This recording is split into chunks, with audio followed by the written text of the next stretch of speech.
Hello, I'm Holly and it's time for my July wrap up. So July was a really good month for me. I ended up reading 12 books, which worked out at 4,072 pages or an average of 131 pages per day. I think that's a little bit less than last month because last month I was reading a lot of thicker books, but I'm still really happy with that. And in July I had 1 3-star, 1 3.5 star, 5 4 stars, and then 5 5 stars. So my ratings were also pretty good. There was nothing lower than a 3-star, and obviously I had quite a lot of 5 stars this month, which again was amazing. And then in terms of genre, I had quite a mix this month. I tend to read more fantasy than anything else, but this month I only read 3 fantasy, and then I read 1 science fiction, 1 horror, 2 poetry, 1 thriller, 1 non-fiction, 2 contemporary and 1 historical fiction. So quite a mix this month. I was reading a lot of genres that I don't tend to read much of. So I had 2 poetry,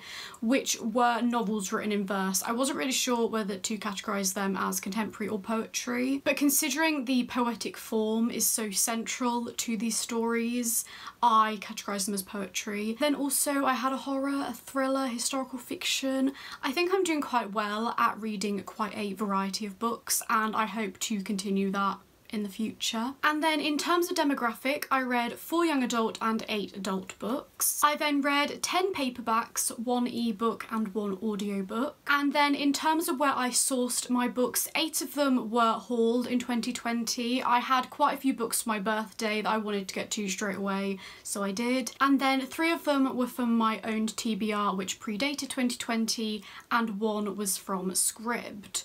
So yes, those were my stats for July, and I think we should just get into the books that I read in July. The first book that I read in July was An Unkindness of Ghosts by River Solomon. This is a science fiction story following a girl called Asta, who is a dark-skinned sharecropper on this spaceship where people like her are incredibly oppressed. They're often subject to sexual abuse and other violence, and in this story rebellion is kind of brewing, and even though the rebellion aspect of this story only really comes into play right at the end, there is this kind of tension that is building throughout this story leading up to those events. I rated this a 4-star, and I was going to say that I enjoy it, but this tackles a lot of really dark topics. The system on this spaceship is very much reminiscent of plantation slavery, and I will definitely give trigger warnings for sexual assault and racism and violence. Those are key themes throughout this book, and as always I'll always leave the trigger warnings at the bottom of the description box. If you are triggered by anything,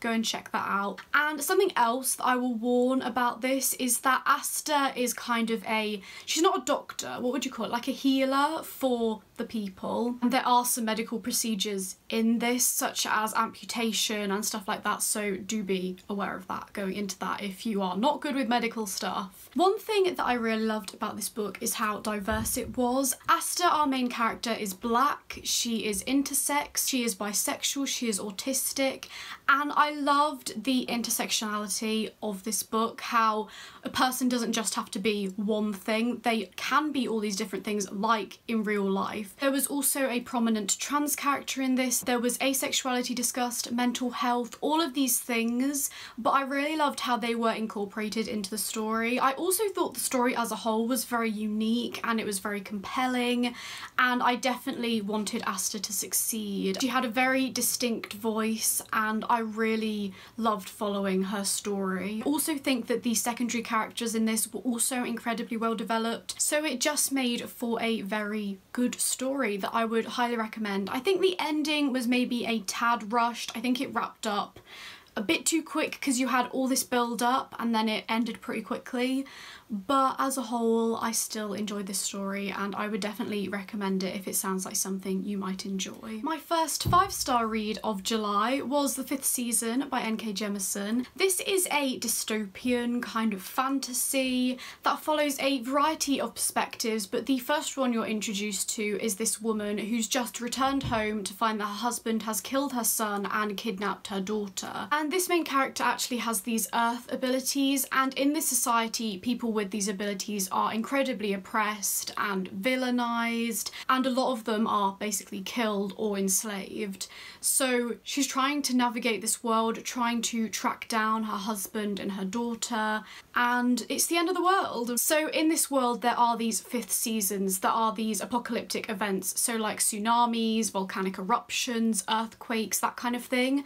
But at the beginning of this story, a fifth season has just happened, and this one is the worst one yet. This could be the end of the world. So you have this whole plot of this woman tracking down her daughter, but then also the end of the world, and then you're also following a couple of other perspectives, but I'm not really going to go too much into that because I don't want to like spoil anything. I think you need to go into this book pretty blind and just enjoy the ride. I thought the storytelling in this was masterful. The actual construction of this book was so clever, and I loved how all these plot lines that were going on all kind of came together. I really loved that, and I think that N.K. Jemisin did a really good job of not just holding your hand and telling you everything, that you as a reader have to think and kind of process all this information, which might sound like it's a really difficult read. It's not, but I loved how you as a reader were able to kind of piece things together, and when I kind of figured some things out I was like, oh,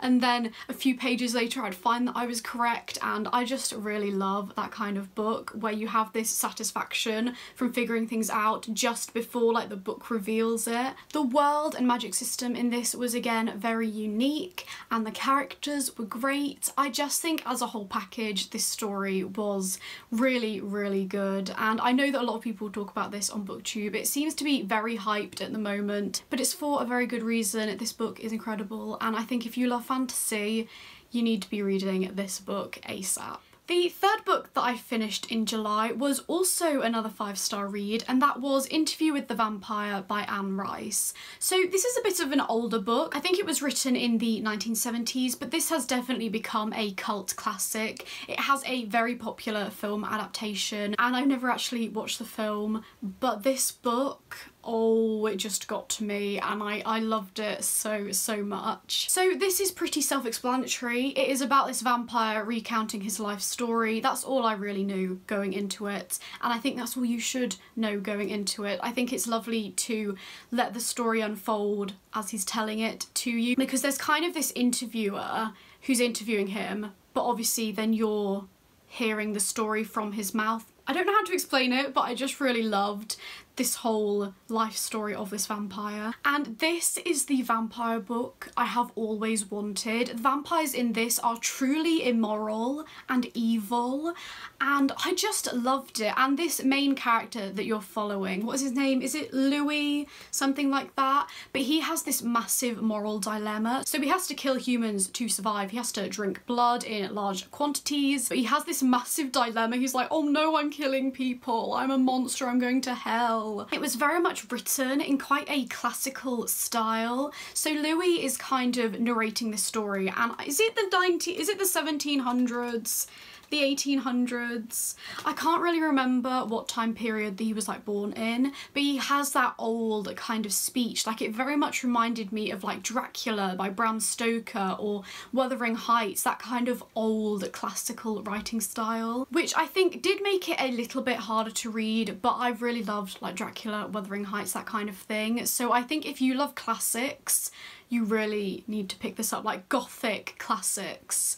This is just so good. There was also a character in this called Claudia, who is this child who has turned into a vampire. So she is eternally a child, and the things that she was doing, it was just horrifying. Like, it was truly horrifying, and I just loved it. If you haven't got to it, but you are ready for the vampire resurgence like me, I definitely think that you should pick this one up. The fourth book that I finished in July was Noughts and Crosses by Mallory Blackman. This is a contemporary with kind of an alternate history. So rather than black people being slaves and oppressed, it was historically white people who were slaves and oppressed. When this book takes place, slavery has been abolished, but there is still a lot of injustice, and it's very much looking at how black people are treated in our society. I also gave this one a 5-star. I had 3 5 stars in a row, which is just fantastic. I love that for me.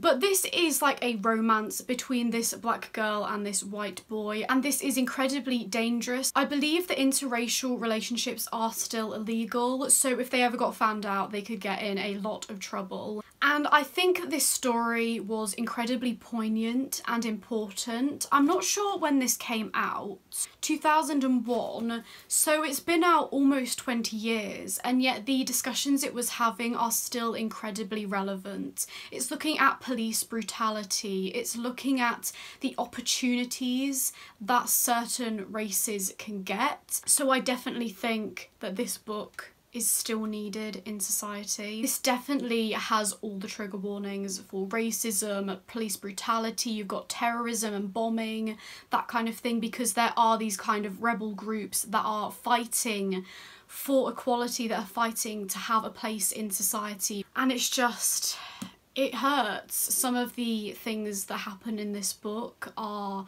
painful to read, and this is not a happy book. This is not even that hopeful of a book. I know that this is the start of a series, so I definitely want to continue this series and see how it progresses and the end result, really, of all this resistance and this fighting. This book impacted me immensely, and I think that it should be like a book that is discussed in schools for teenagers. I think every teenager needs to read this book and be confronted with these issues face on. Even though I think the concept of that you can only empathise with people if you can see yourself in that position is maybe not the best. Obviously, I'm not black, I can't really talk on things, but the idea that a white person could only see how bad racism is if it was targeted at white people is not the best, but I think it does what it's set out to do. So yeah, I would definitely recommend this book. And then for a bit more of a disappointing read, we have Children of Virtue and Vengeance by Tomi Adeyemi. This is the second book in the Children of Blood and Bone trilogy, I believe,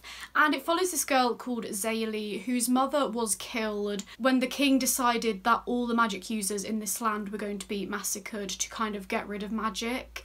And in the first book, Zaylee stumbles upon this runaway princess and this artifact that could bring magic back. So she ends up going on this whole journey to bring magic back. And this is the continuation of that story. And I absolutely loved Children of Blood and Bone. I think I gave that one 5 stars, but this one was only a 3.5. There were some moments in this that just, I really didn't like. And if you've seen the last season of Game of Thrones, where Daenerys kind of just loses it, one of the characters in this kind of does a similar thing. And I was sat there being like, no. So I didn't like that in Game of Thrones. I didn't like it in this. And I feel like one of the main issues that I found with this book was the plot. It felt very much all over the place. The first book has this very clear plot. Zaylee and Amari, the runaway princess, are on this journey to bring magic back, and they have to go on this like place to place to get to this like end goal. But this one was very much, we're doing this here, then we're going over here, and then we're doing this.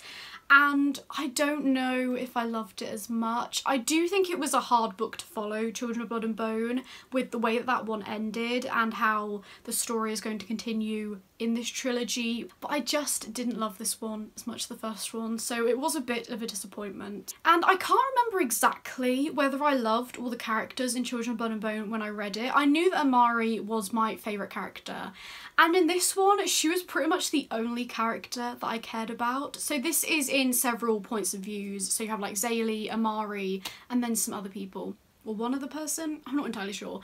But every time that it wasn't Amari's point of view, I was just like, I'm not interested. I just want Amari's point of view.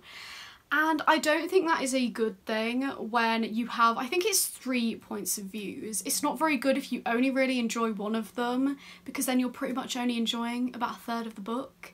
And the way this ended, I didn't appreciate. I definitely will continue this series. There are still elements of this book and this world. I really love the world in this. It's kind of, I think it's like Avatar inspired. I've never watched Avatar, but this kind of like elemental magics. So there's like people who can control fire, wind, water, life and death, all these different kind of things. And I do really love the magic system and the world.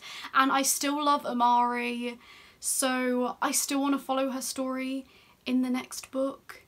But yeah, It wasn't my favourite book of the month, and considering I had so many 5 stars in a row, it really made this book suffer, I think, in my head. Like, if I'd read some really awful books before this, I might have loved this more.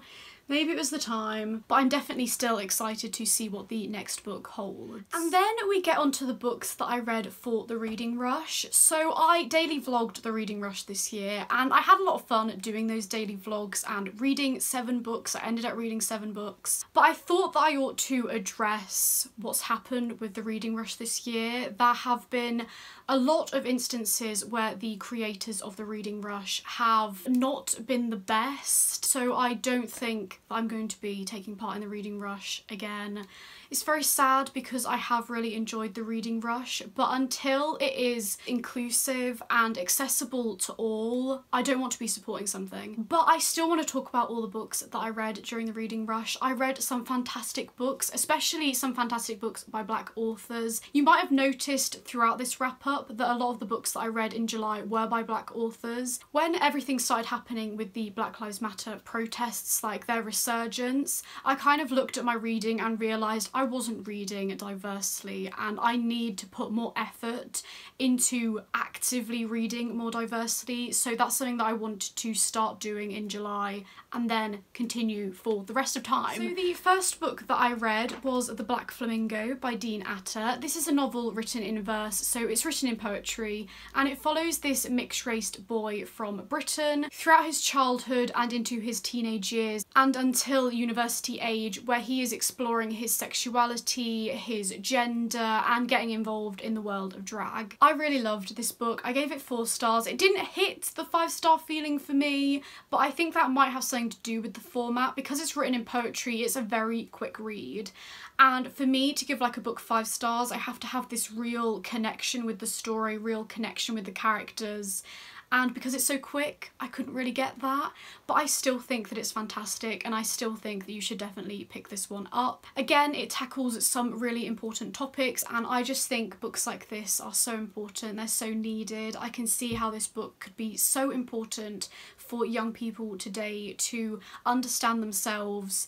So I just love what this book is doing, and some of the lines in this just really hit hard. It was a bit more simplistic than I was expecting, but that didn't really detract too much from my enjoyment, because there were some bits that just really got to me and that I really loved. And I think my favourite poem is the one right at the end, and it's called How to Come Out as Gay, and I loved how that kind of wrapped up the book. I think it was a fantastic place to end this book. So yeah, I definitely recommend this book. The next book that I read was The Chalk Man by C.J. Tudor. This is a thriller, and people have compared it a lot to It by Stephen King because it kind of follows this dual perspective. I can't even remember.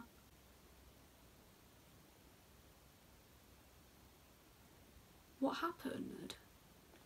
So I'm just trying to remember what happened in this book, and I actually can't remember. I didn't read this that long ago, but the fact that I can't remember anything is not good. I gave this 3 stars. It wasn't my favourite, and the fact that I can't even remember what happened. Ooh. So this follows these group of boys who find this dead body, and then you're also following them when they're older, and one of them comes back and says that he knows what really happened, and it's kind of a circular story. I'm not sure because I can't remember. And I have read another book by C.J. Tudor, which was The Taking of Annie Thorne, and I think I rated that one 3 stars too. So I just don't think this author is for me, and I don't think I'll be reading any more of their other books. And then the next book that I read was a 5-star read, and that was The Kite Runner by Khaled Hosseini. So this is a historical fiction following this man and his life story. So it starts, I believe, in 1970s Afghanistan, like he was born and raised in Afghanistan. And then he ends up escaping Afghanistan with his father when the Russians invade, and then when he is older he kind of returns. And a key part of this story is the relationship that this main character has with a childhood friend, and the kind of conflict within their relationship. And this book hit me so hard. When I finished it, I was going to give it a 4-star, but then I was just like sobbing after I finished it, like thinking about everything that had gone on in this book, and it just hit me so hard, so I ended up rating it 5 stars. The main character when he was younger was insufferable, but that was kind of the point. I think because you're following him as he gets older and he looks back on the kind of things that he's done when he was a child and regretting these things, he harbours a lot of guilt into his adult life. And part of this book is him kind of confronting that and what that really means to him, and how he has not coped with the events of his childhood, how these events have gone into his adult life and really affected him. Overall, I think this was an interesting and heart-wrenching character study and look at Afghanistan. I didn't really know anything about the history of Afghanistan going into this, so I really loved learning more about the culture and the kind of things that this country has faced.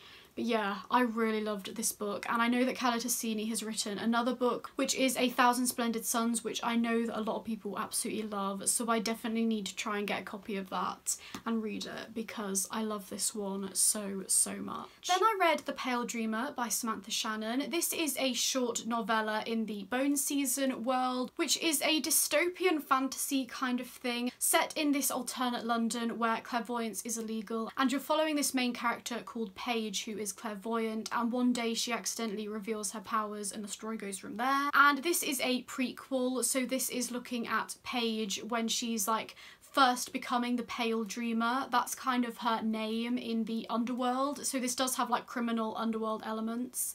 And I really enjoyed this. I gave this 4 stars. It was very short, but I think it was a lovely addition to this series, and I loved kind of seeing how Paige became the Pale Dreamer and revisiting some of the characters that you know and love from the main series. There isn't too much to say about this. I enjoyed it. I think if you really love the Bone Season series, it's definitely worth giving a go. Then the next book that I read was Natives, Race and Class in the Ruins of Empire by Akala. This is a non-fiction and it's pretty self-explanatory. It's looking at race and class in Britain predominantly, and it's following this man Akala, who is kind of this rapper and public speaker, and it's him looking back at events in his life and how they are part of this larger system. So for example, he talks about his education and the racism that he experienced in his school days, but then he's also looking at education as a whole. And I wanted to start reading more non-fiction, especially about race. I really want to start educating myself more on issues that are facing people in the world today,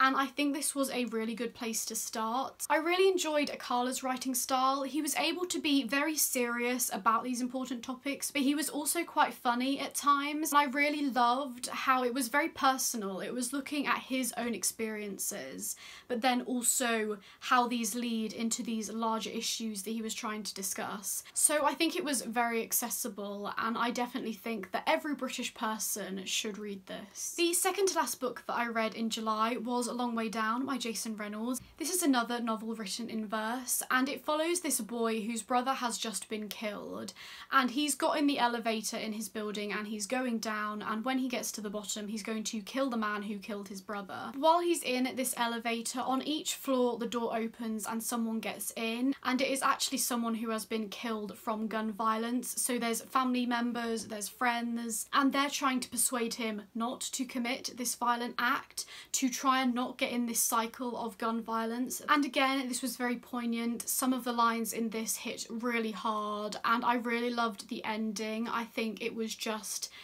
perfect. I really loved like the last line in this book. I also really enjoyed the illustrations. They're by someone called Chris Priestley, and I think they really complemented the story really well. Look, there's one. That is Police. I think they really added to the tone of this book. So I ended up rating this 4 stars. Again, it didn't hit 5 stars, but I do think that is due to the poetry form. I just struggle to get truly invested in a story written in verse. Like, I can read it and appreciate how brilliant it is, but I still have some kind of disconnect. I don't know if that makes sense. Tell me if you read novels written in verse and what you think of them, because I did love this one and the Black Flamingo, but it just didn't hit the 5-star feeling. But again, I'd still highly recommend this book if it sounds like something you might enjoy. And then the final book that I read in July, I feel like this video has been quite long, so if you're still here, thank you for watching.